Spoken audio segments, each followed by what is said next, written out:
상쾌한 아침 원주에서 출발합니다.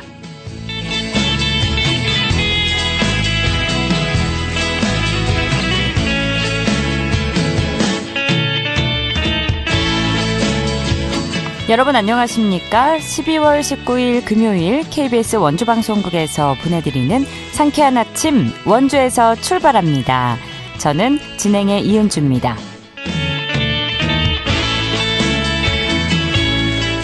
출근길 볼에 와닿는 공기가 차갑습니다.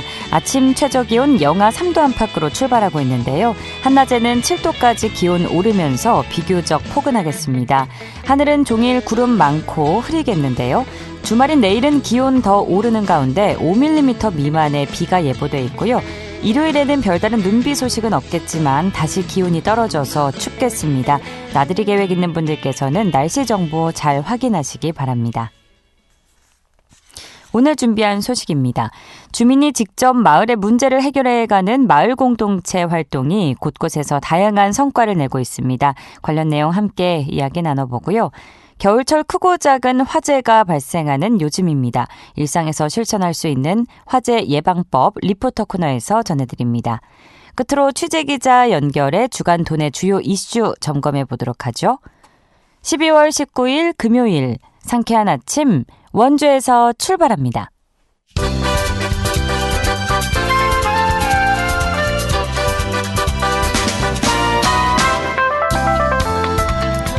오늘의 뉴스입니다. 횡성군이 둔내 생활문화센터를 준공했습니다. 둔내 생활문화센터는 33억 원이 투입돼 지상 2층 규모로 조성됐는데요. 주요 시설은 동아리실과 사무실, 전시와 교육공간 등이며 앞으로 지역 주민을 위한 문화행사와 전시회, 교양 강좌 개최 공간으로 활용됩니다.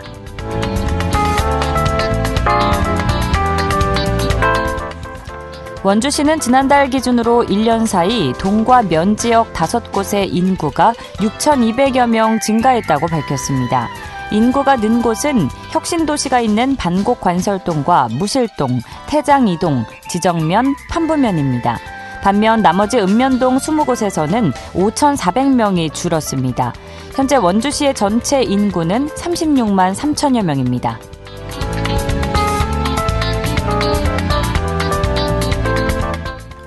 영월의료원과 영월군 수어통역센터가 협약을 맺고 청각 장애인 환자들을 위한 무료 수어 통역 서비스를 지원합니다.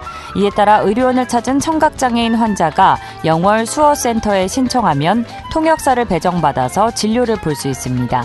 의료원은 수어센터 임직원과 직계가족의 건강검진과 비급여 예방접종 등의 비용을 20% 감면해 줍니다. 오늘의 뉴스였습니다.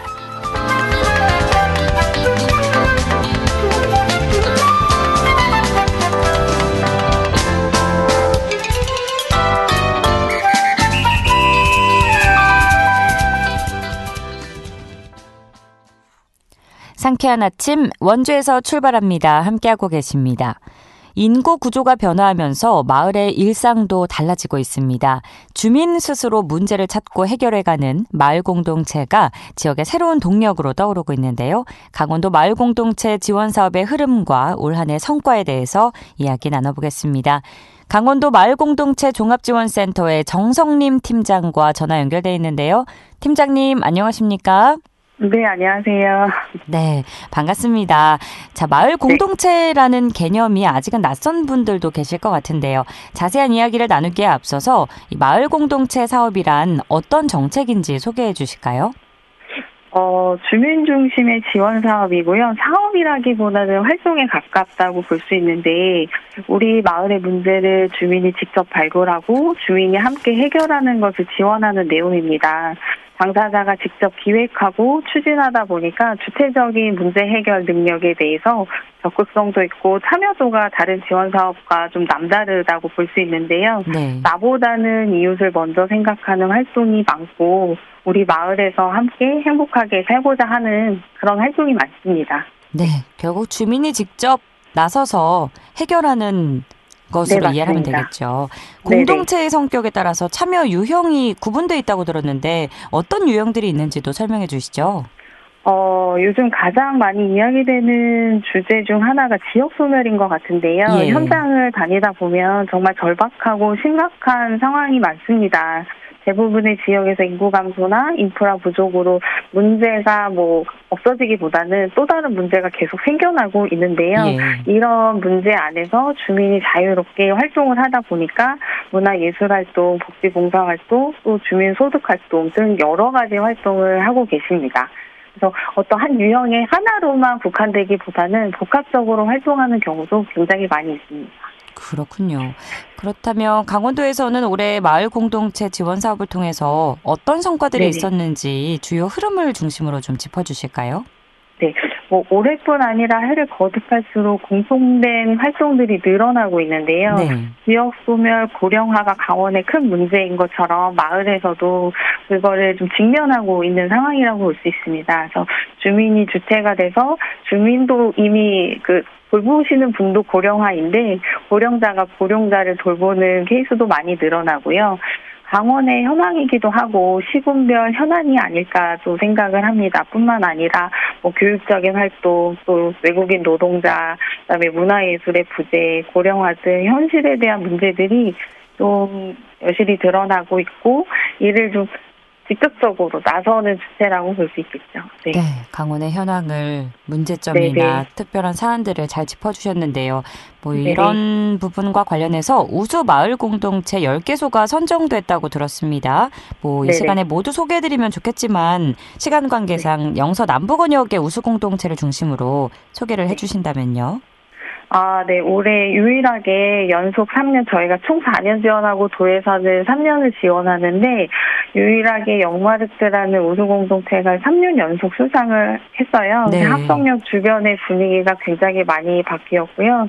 또 원주의 자유마을이라는 시장 상인들 중심으로 공동체 활동이 돋보였는데 요즘 전통시장도 굉장히 어렵잖아요. 그렇죠. 그러다 보니까 상인들의 우울감도 심해지고 또 서로 간에 좀 갈등도 심해지고 또 이런 거를 좀 해소하고자 좀 다양한 활동을 해서 거기도 우수 공동체가 되었고요. 또 횡성의 강림자리 마을에는 고령화를 좀 돌보기 위해서 주민이 스스로 마을 돌봄 사업단이라는 거를 직접 조직화해서 활동을 하고 계십니다.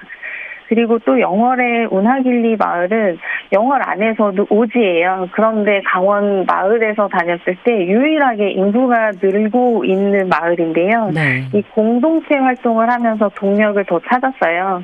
귀농귀촌을 위해서 활동하고 또 이웃 간의 커뮤니티 활동을 하면서 행복한 마을로 조성하니까 주민들이 이사를 가거나 이주하는 게 조금 많이 줄었다고 합니다. 그렇군요. 원주와 횡성, 영월의 우수공동체를 중심으로 소개를 해주셨습니다.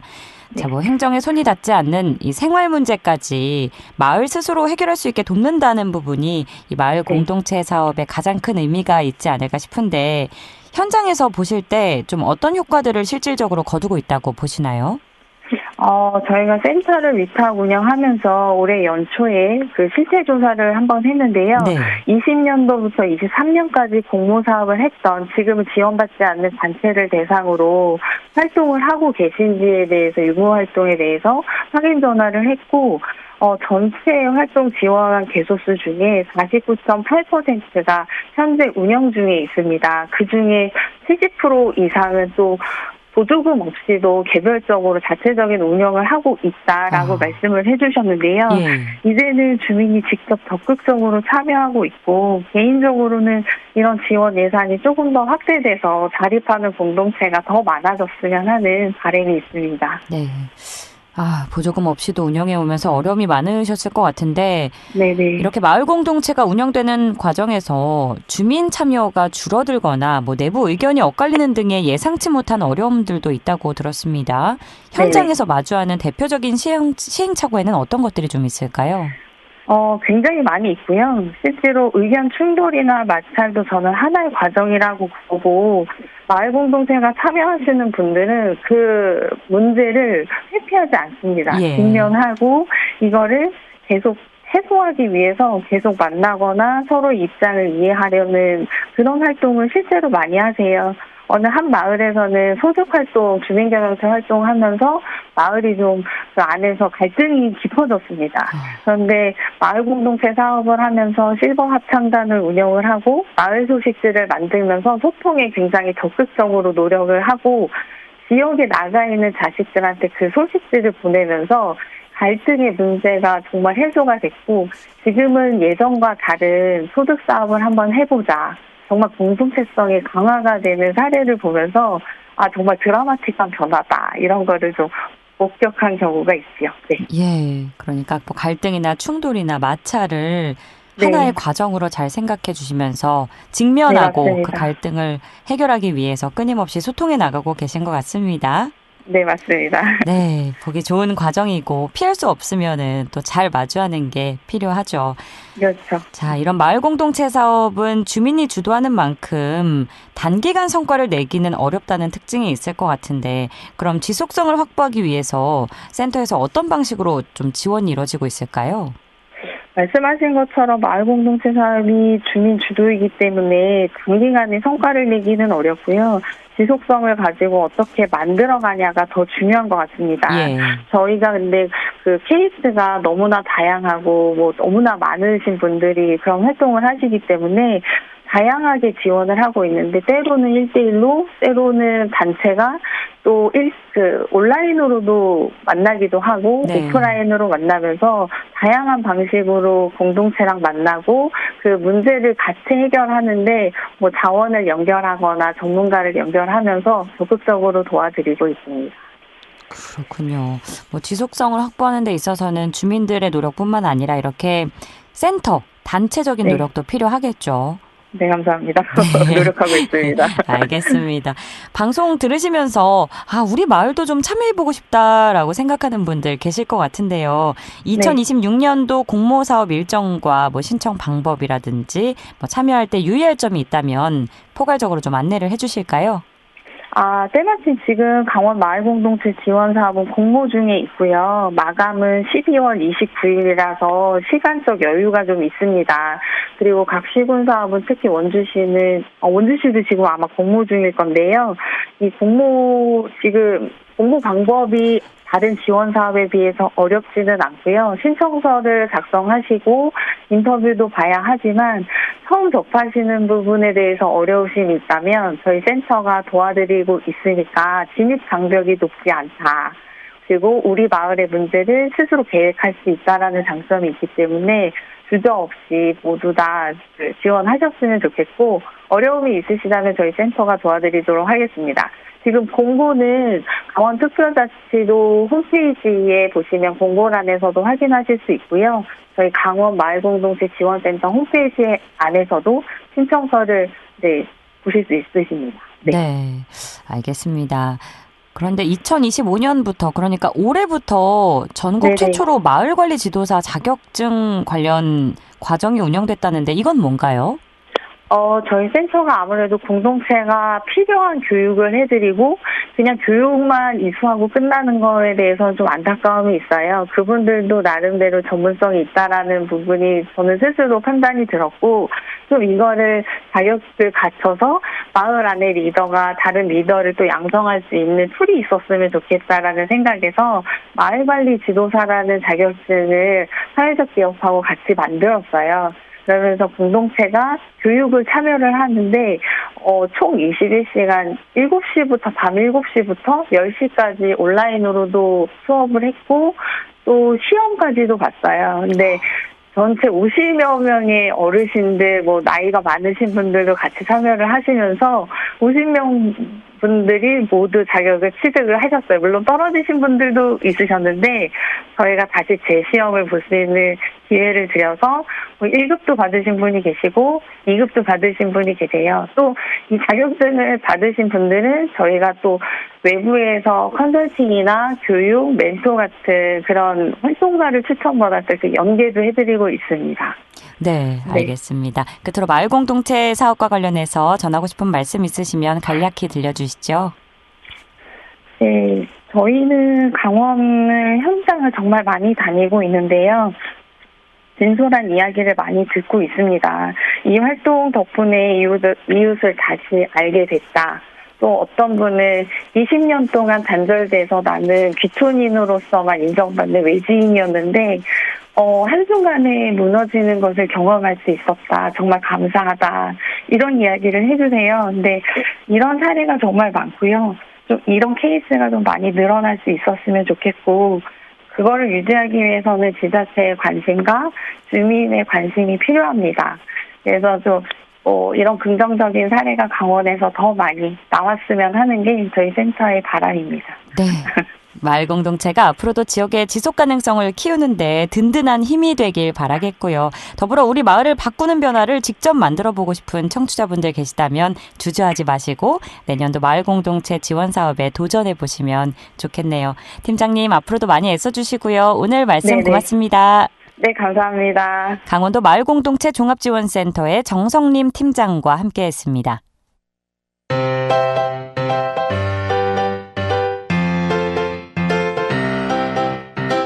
KBS 원주방송국이 유튜브 다시 듣기 서비스를 실시합니다. 매일 아침 강원 영서남부권의 뉴스와 정보를 전해드리는 상쾌한 아침 원주에서 출발합니다는 KBS 원주라디오 유튜브 채널을 통해 다시 들을 수 있습니다.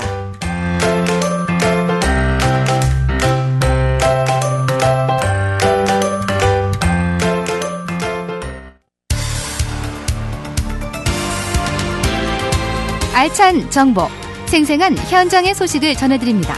리포터 현장. 8시 47분입니다. 연일 매서운 한파가 이어지면서 난방기구 사용도 부쩍 늘고 있는데요. 이럴 때일수록 더 조심해야 할 게 바로 겨울철 화재입니다. 최근 횡성에서 화재가 잇따라 발생하면서 각별한 주의가 요구되고 있는데요. 자세한 내용 김소혜 리포터와 나눠보겠습니다. 자, 안녕하세요. 네, 안녕하세요. 먼저 최근에 발생한 화재 사고 소식부터 전해주시죠. 네, 겨울철로 접어들면서 강원도 내에서 화재 피해가 잇따르고 있는데요. 특히 최근 횡성군 조곡리에서 발생한 주택 화재는 자칫 큰 인명피해로 이어질 수 있었던 아찔한 사고였습니다. 지난 9일 밤 10시쯤 횡성군 조곡리 한 교회 인근 주택에서 불이 나 소방당국이 출동해 약 2시간 만에 진화했는데요. 다행히 거주자 두 분은 스스로 대피 인명피해는 없었지만 주택이 전소되면서 5,400만 원 상당의 재산 피해가 발생했습니다. 소방당국은 이번 화재가 부주의로 인한 화재로 추정하고 있는데요. 겨울철엔 작은 불씨 하나도 큰 화재로 번질 수 있어 각별한 주의가 필요하겠습니다. 네, 인명피해는 없었던 부분이 참 다행이지만 주택이 전소됐다는 점에서 충격이 컸는데 횡성 지역의 겨울철 화재 발생 상황은 어떤가요? 네, 횡성 소방서에 따르면 2022년 12월부터 현재까지 최근 3년간 횡성에서 발생한 화재는 모두 318건인데요. 이 가운데 약 30%, 96건이 겨울철에 집중된 것으로 나타났습니다. 특히 화재가 가장 많이 발생한 장소는 주거시설이었는데요. 겨울철엔 날씨가 건조한 데다 난로, 전기장판, 보일러 같은 난방기구 사용이 늘면서 전기과열이나 복사열로 인한 화재 위험이 커지기 때문입니다. 실제로 소방 현장에선 조금만 더 조심했더라면 충분히 막을 수 있었던 화재가 반복되고 있다는 이야기도 나오고 있는데요.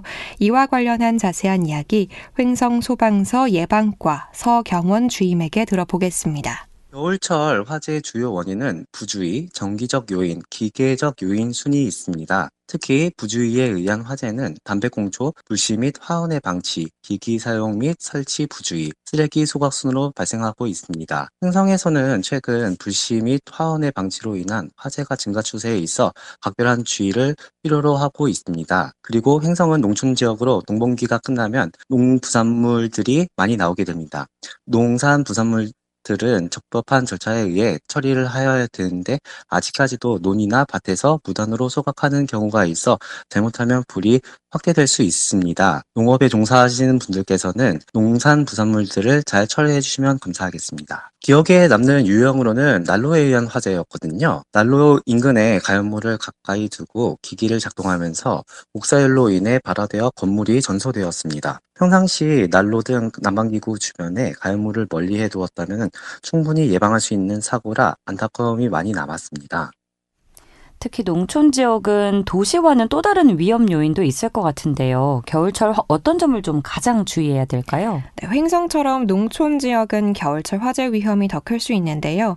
겨울철 화재의 주요 원인은 부주의, 전기적 요인, 기계적 요인 순으로 나타나고 있습니다. 그중에서도 담배꽁초나 불씨 방치, 난방기구 사용 부주의로 인한 화재가 꾸준히 발생하고 있는데요. 특히 농번기가 끝난 뒤 나오는 농부산물을 논밭에서 무단 소각하다가 불이 번져서 산불로 이어질 위험이 크다고 합니다. 소방당국은 반드시 적법한 절차에 따라서 처리해달라고 당부하고 있고요. 또 단독주택에선 화목 보일러 사용이 많은 만큼 연통 청소를 주기적으로 하고 보일러 주변에 가연물을 두지 않는 것이 중요하다고 합니다. 이와 관련한 자세한 이야기 횡성소방서 예방과 서경원 주임의 이야기 들어보겠습니다. 단독주택에서는 생각보다 화목보일러를 많이 사용하고 계시거든요. 화목보일러의 잘못된 사용으로 인해 자칫하면 화재로도 이어질 수 있는데 다음의 사항을 준수하시면 화재를 예방하실 수 있습니다. 첫 번째, 주기적인 연통 청소하기. 두 번째, 화목보일러 인근 가연물 적치 금지. 세 번째, 연료 투입 후 닫힘 확인. 네 번째, 타고 남은 불연재료로 된 용기에 보관하기입니다. 일반 가정에서 난방기기를 사용하신다면 난방기기 주변에 가연물을 두지 마시고 타이머를 설치하여 주기적으로 기계에 휴식을 주시기 바랍니다. 어르신이나 1인 가구의 경우 실내에 단독경보형 감지기를 설치하시면 인명피해를 줄일 수 있습니다. 네, 본격적인 겨울을 앞두고 소방서에서 전하고 싶은 당부사항도 있다고요. 네, 어르신 가구나 1인 가구의 경우 단독 경보형 감지기 설치만으로도 화재 발생 시 인명피해를 크게 줄일 수 있다고 하고요. 내년 1월부터는 화재 발생 시 신속한 대피를 돕는 119 화재 대피 안심콜 서비스도 시행될 예정인데요. 돌봄 공백이 있는 가정에선 가까운 소방서를 통해 미리 신청해 두는 것도 좋겠습니다. 네, 난방기구 사용 전에 한 번 더 점검하는 습관도 가족과 이웃의 안전을 지킬 수 있겠네요. 오늘도 소식 고맙습니다. 김소혜 리포터였습니다. 네, 감사합니다.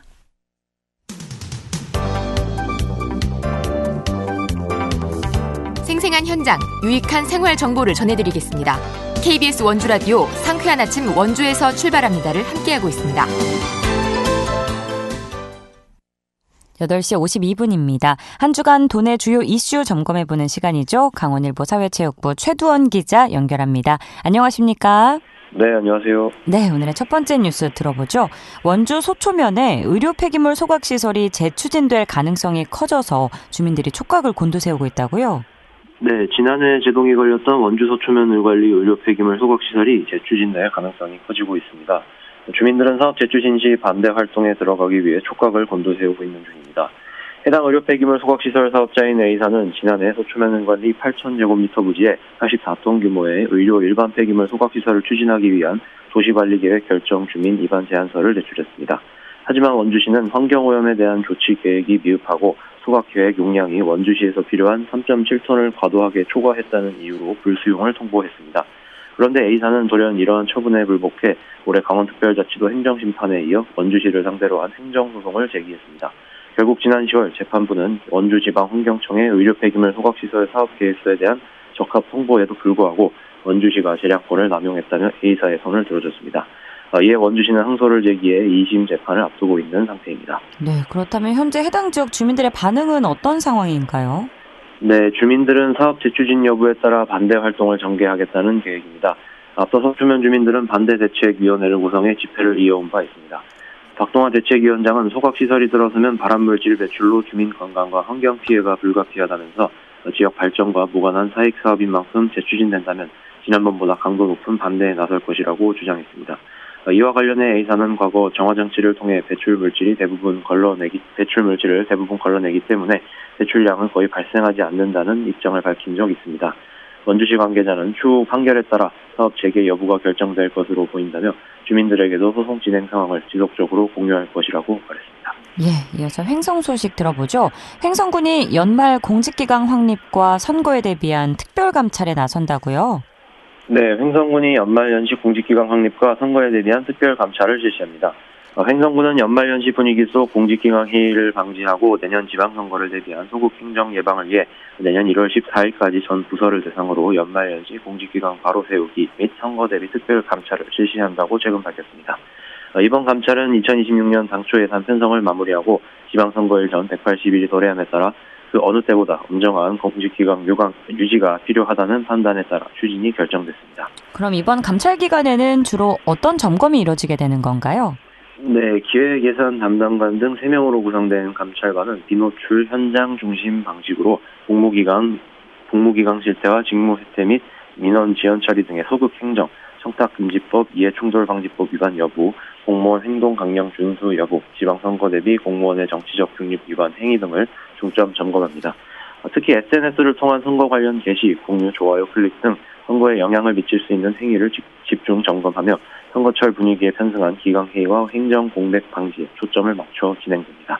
횡성군 관계자는 연말 연시는 군정 운영의 연속성과 신뢰 유지가 어느 때보다 중요한 시기라며 엄정한 공직기강 확립을 통해 지역 주민들이 신뢰할 수 있는 책임 행정을 실천하겠다고 말했습니다. 네, 다음으로 영월 소식 만나봅니다. 영월군이 덕포리 일원을 신생활권으로 재편하는 도시구조 개편에 나선다고요?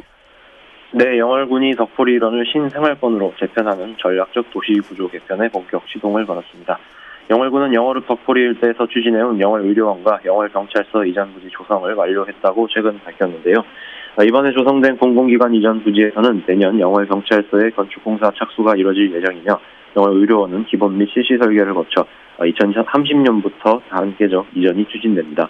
이와 관련해 영월군은 공공기관 이전을 중심축으로 하는 지역 활력타운 조성, 공동주택 공급 기반을 마련하는 덕포지구 도시개발, 미래 전략사업을 준비하는 드론 테스트베드 조성 등과 연계해 종합적 도시성장 거점을 발전시켜 나갈 계획입니다. 네, 또 평창군 청소년들이 평창군의 다양한 의견을 담은 정책 제안서를 전달했다는 소식도 있네요. 짧게 전해주실까요?